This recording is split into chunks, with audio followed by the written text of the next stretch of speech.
Hello, guys. It's Andy, the angry white lawyer, here again. Ooh. Yeah.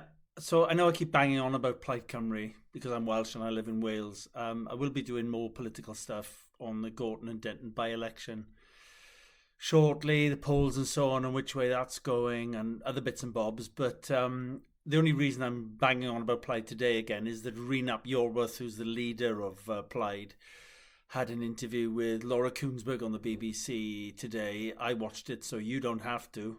It wasn't that long, and it's the usual guff from that guy about how Labour are terrible and how Plaid are different to Labour and bleating about the funding from Westminster, which in fairness may or may not be a valid point.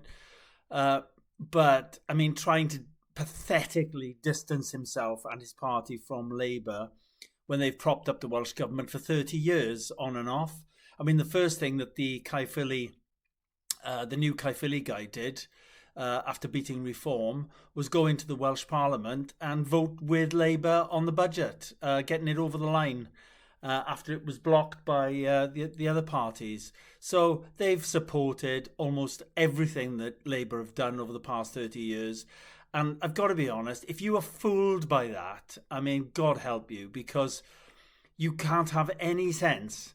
I mean, if you genuinely think that you want more socialism, or that perhaps Labour haven't been socialist enough and you need more socialism because that's what's going to work for Wales, then I kind of understand where you're coming from, because that's what you're going to get with Plaid. But if you're buying the line that Plaid are not the same as Labour, that they're not really socialists, or that they're all for Wales, it's in the name, then you're so wrong, so wrong.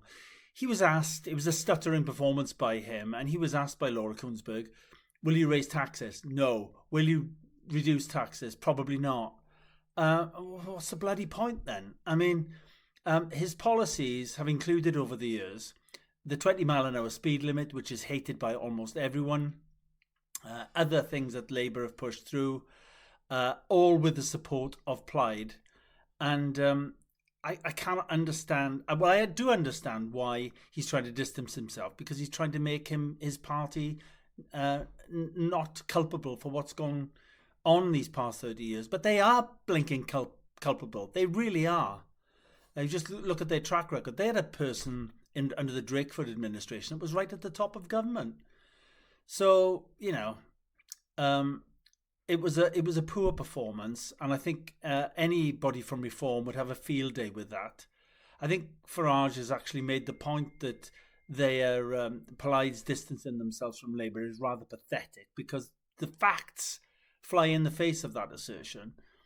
So yeah, I only came on here today to talk about that because I thought it was a really pathetic performance. He's offering nothing new, nothing radical. Um, Sadly, the last poll I looked at shows that Plaid are in the lead and by some margin. I really hope that Reform can turn that around. I don't think Reform are perfect, but we have to give another party a chance, because Plaid will be status quo, I'm afraid. It'll be more of the same on steroids, and that will be a disaster for this country.